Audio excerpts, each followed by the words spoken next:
Hello everyone. आज का ये टॉपिक बहुत ही इम्पोर्टेंट पॉइंट्स, बहुत ही इम्पोर्टेंट सब्जेक्ट्स पर है, जो कि है ईमानदारी। ईमानदारी आपके जीवन में बहुत ज़्यादा इम्पोर्टेंट है। नॉर्मल हम ये सोचते हैं कि लोग ईमानदारी और ऑनेस्टी को लेकर भाषण देते हैं या फिर समझाते हैं, बड़े लोग उपदेश देते हैं। लेकिन यहाँ ईमानदारी लॉ ऑफ अट्रैक्शन में आपके लिए कैसे काम करती है, वो मैं यहाँ बताने जा रही हूँ। और कैसे वो काम करती है, तो इसका बहुत ही इम्पोर्टेंट फंडा है, वो ये है कि आप अगर ऑनेस्ट रहोगे, ठीक है, आप अगर ऑनेस्ट रहोगे हर चीज़ के प्रति। यहाँ ऑनेस्ट केवल उसके प्रति नहीं रहना है जहाँ से आपको फ़ायदा मिल रहा है। आप हर चीज़ के प्रति ऑनेस्ट रहिए, नेचर के प्रति, अपने घर के लोगों के प्रति, चीज़ों के प्रति। हाँ, चीज़ें भी अफेक्ट होती हैं, जो भी आप इस्तेमाल करते हैं, ठीक है। मैं लिटरली बता रही हूँ, ऑनेस्टली बता रही हूँ कि जैसे जिन बर्तन में हम खाना खाते हैं, है ना, जो हम कपड़े पहनते हैं, जो भी आप टेबल चेयर अलमारी इन सब को यूज़ कर रहे हैं, और आपको उनकी उनकी वैल्यू करनी है, आपको उन्हें रिस्पेक्ट फील कराना है। और ये बहुत इंपॉर्टेंट है, ऑनेस्टी और रिस्पेक्ट। ये बिल्कुल किस तरह से जो बात चलती है कि आपको लॉ ऑफ अट्रैक्शन में ओहोपोनो प्रेयर की बहुत ज़्यादा वैल्यू बताई गई है, बहुत ज़्यादा इंपॉर्टेंस बताई गई है। और क्या बताया गया है, दैट ओपोनो प्रेयर क्या होती है आपकी, कि आप यूनिवर्स को ये 4 सेंटेंस के माध्यम से अपनी जो है माफ़ी मांग रहे हो, और उनको ग्रेटिट्यूड भी दे रहे हो, और अपने सारे जो है मतलब डीप क्लटर को क्लीन कर रहे हो। जो भी गार्बेज है, जो भी रास्ते में ऑब्स्टिकल है, बाधाएं हैं, मैं पहले भी बता चुकी हूँ, आपकी विशेष जो आप तक आ रही है उस रास्ते में क्लीन करने के लिए हम ओहोपोनो प्रेयर का यूज़ करते हैं। ठीक है, आप ओहोपोनो प्रेयर भी कर रहे हैं, आप लॉ ऑफ अट्रैक्शन भी यूज़ कर रहे हैं। लेकिन ये जो क्या है ना, ये ऑनेस्टी की जो मैं बात कर रही हूँ, ये आपके लिए एकदम ऐसा एडिशनल जो बोनस होता है ना, उस रूप में काम करेगी। लाइक आपको सैलरी मिल जाए तो आपको खुशी होगी, ठीक है। लेकिन अगर जब बोनस मिलता है तो बहुत ज़्यादा खुशी होती है ना, कि वो अनएक्सपेक्टेड होता है और है, मतलब उसकी बात अलग होती है, कुछ एक्स्ट्रा मिल जाता है ना। तो ऑनेस्टी आपकी उस तरह से काम करती है। आपको ईमानदार हर चीज़ के प्रति रहना है। मैं फिर से बता दूं, केवल वहाँ ईमानदार नहीं रहना है जहाँ से आपको कुछ फ़ायदा मिल रहा है। नहीं, आप आपसे जो नीचे वाले लोग हैं, जहाँ मान लो आप वर्क प्लेस पे काम करते हो, तो आप बॉस के प्रति अच्छे रहो हमेशा। मतलब मैं नहीं जानती, कुछ लोग ऐसे भी होते हैं जो बॉस के प्रति भी नहीं अच्छे रहते हैं। भाई क्यों नहीं रहना है?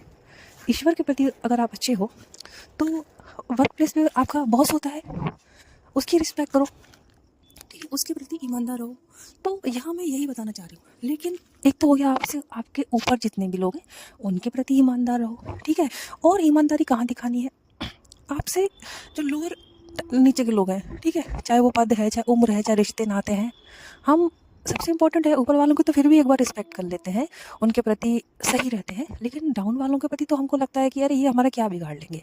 कुछ होते हैं, आप नहीं माना कि, लेकिन कुछ लोग ऐसे होते हैं ना, अरे ये क्या कर लेगा, छोड़ो, इसको इतनी इंपॉर्टेंस नहीं देना है, इसके लिए हम क्यों कुछ करें, या फिर इतना नहीं करें, थोड़े में चला दो, अरे निपटाओ, इसकी तो कच्चा कच्चा मामला है ना। नहीं, ये सब चीज़ें ब्रह्मांड में जा रही है, ये सब चीज़ें आपकी यूनिवर्स तक जा रही हैं, और वो वापस फिर उसी रूप में आती है, आपके विशेष के साथ चिपक जाती हैं ये सारी चीज़ें, फिर आपको भी हटाना पड़ती हैं, मेडिटेशन करके, ओपोनो करके, अफर्मेशंस बोल के, ठीक है। तो हम वो चीज़ क्रिएट ही क्यों करें, क्योंकि अब आपके सामने एलओए आ चुका है। तो सबसे पहला इम्पोर्टेंट काम यहाँ से शुरू हो जाता है। लॉ ऑफ अट्रैक्शन से पहले व्यक्ति सचेत हो जाता है अपने लॉ ऑफ एक्शन के प्रति। Law of action, law of Karma, action यानी कर्मा, कर्मा के प्रति सचेत हो जाता है। क्यों? उसको ये समझ में आ गया कि यस, ये जो सारा डी क्लटर है, ये जो मेरा जितना भी गार्बेज है, मेरा फैलाया हुआ कई जन्मों का, इस जन्म का, जो भी मैंने बुरा किया, बुरा बोला, बुरा सोचा, ठीक है, जिस वजह से मेरी इतनी दुर्गति हो गई, तो अब मुझे सदगति को जाना है, मुझे सब अच्छा चाहिए अपनी लाइफ में, और मुझे पता चल गया कि वो कैसे मिलेगा। तो इंसान शुरू कर देता है मेडिटेशन करना, स्क्रिप्टिंग करना, ग्रैटिट्यूड करना, सब कुछ शुरू करता है, और उस व्यक्ति की छोटी छोटी विशेष पूरी भी होने लगती है, जिससे ये प्रूफ भी मिलता है कि यस, ये काम कर रहा है। लेकिन what about the big wishes? तो बिग विशेस के लिए, है ना, हमें ज़्यादा काम करना होता है। तो उसमें ये सब आपके लिए, जो ज़्यादा काम करे, तो जो भी कर रहे हो उसमें ईमानदार रहना हमेशा आपके लिए बहुत बड़ा प्लस बोनस पॉइंट है ये। मैं उम्मीद कर रही हूँ कि ये बात अच्छे से क्लियर हो रही होगी।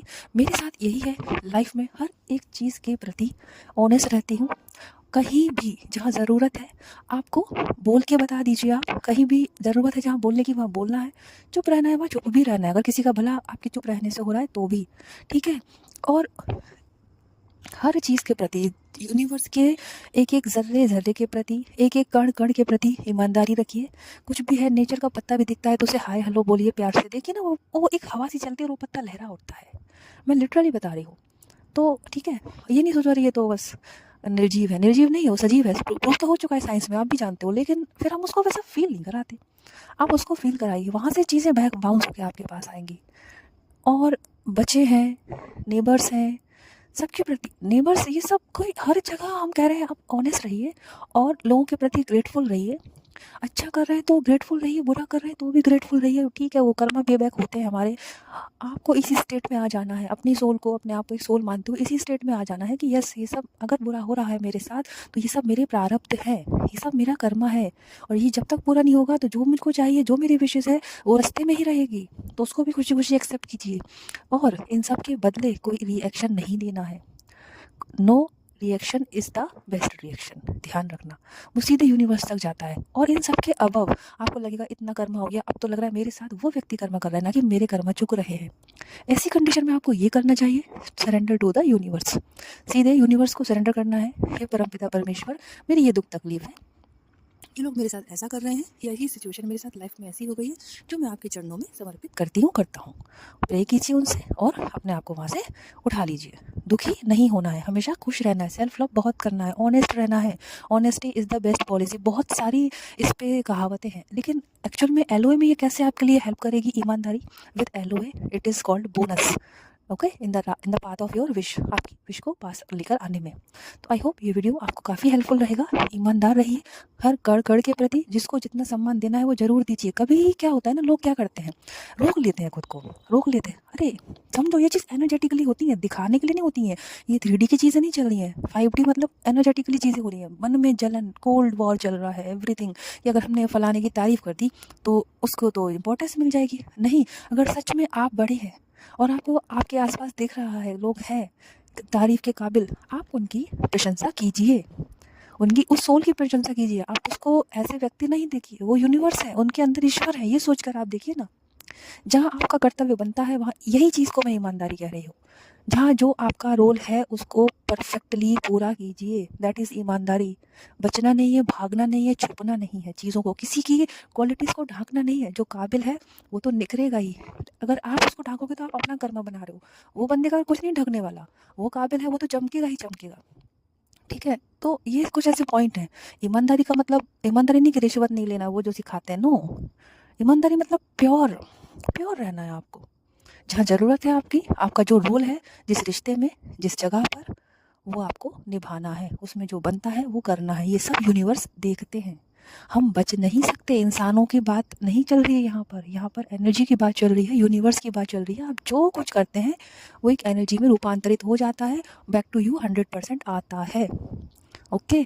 तो बी ऑनेस्ट, यहाँ ईमानदार रहिए और अपनी लॉ ऑफ अट्रैक्शन की जर्नी को स्पीड अप कीजिए, ठीक है। स्पीड अप कीजिए, आपकी विशेष को फास्टली अपने पास बुलाइए। ये मेरे साथ होता है, ये मेरा पर्सनल एक्सपीरियंस है जो मैं यहाँ शेयर कर रही हूँ, मेरे प्योर अनुभव है। मेरा मानना है इस चैनल पे मैं वही बताऊँ जो मेरे अनुभव हैं पहले तो, बाकी नॉलेज भी बहुत है लेकिन अनुभव पहले रखना चाह रही थी मैं। तो ऑनेस्ट रहकर मैंने ये पाया है ना, इससे होता क्या है, आपने अपना हर रोल निभाया, स्पीड अप जर्नी हो गई, विशेष जल्दी मैनिफेस्ट होती हैं, बोनस पॉइंट होता है। और सबसे ऊपर, इन सब के ऊपर आप पीस की अवस्था में होते हो, आप सुकून की अवस्था में होते हो। रात को सोने से पहले जो दिमाग में टिन टिन टिन टिन चलती है ना कि उसने ये कहा था, फिर ऐसा हुआ, फिर ये करना है मुझे, ओहो वो ऐसा हो गया, ये सब नहीं चलता है। इतने पीसफुल रहते हो ना आप। एक बार रात में सोने से पहले मन में एक शांति होती है कि मैंने आज किसी के साथ कुछ गलत नहीं किया। जी हाँ, आपको क्या लगता है, आप दान दक्षिणा या फिर माला जाप करोगे तभी आप मतलब अच्छे कहलाओगे? नहीं, जहाँ आपका जो रोल है उसको आप ईमानदारी से निभा रहे हो, वर्क प्लेस है, घर है, रिश्तेदारी है, पड़ोस है, जहाँ भी जो है, आप समझ रहे होंगे। ये चीज़ पूरी अच्छी तरह कन्वे हो रही है मेरी, और ये वीडियो भी उन्हीं तक पहुँचेगा जिनको, जो एक्सपीरियंस करते होंगे इन सब चीज़ों को, है ना। तो वो चीज़ आपको करनी है और आपको अल्टीमेट खुद के पीस को पाना है। खुद को पीस में पीसफुल करेंगे तभी आप खुद को सेल्फ लव कर पाएंगे, और सेल्फ लव, पीस में रहना, ये सब करके ही लॉ ऑफ अट्रैक्शन अप्लाई होता है। लॉ ऑफ अट्रैक्शन हवा में अप्लाई नहीं होता है। आपने जान लिया, आपको पता चल गया लॉ ऑफ अट्रैक्शन क्या है, ओहो अब तो मैं हर चीज़ प्रेजेंट में बोलूँगा, प्रेजेंट में सोचूंगा या सोचूंगी, और वो दोनों कर लेंगे और ये चीज़ हो जाएगी। नहीं, आपने खुद अपने लिए 1000 बैरियर लगा रखे हैं। देखिए ना वो ये बैरियर आसपास, आपको उन सबको क्लीन क्लियर करते हुए आगे बढ़ना है। ऑनेस्ट रहना है हर चीज़ के प्रति, कण कण के प्रति, ईश्वर के प्रति, इंसानों के प्रति, नेचर के प्रति और खुद के प्रति। खुद को भी तकलीफ नहीं होने देना है, अपने लिए भी अन्याय नहीं सहना है। ओके, तो thank you so much for watching this video, thank you so much for listening this video. खुश रहिए, पॉजिटिव रहिए, जय हिंद।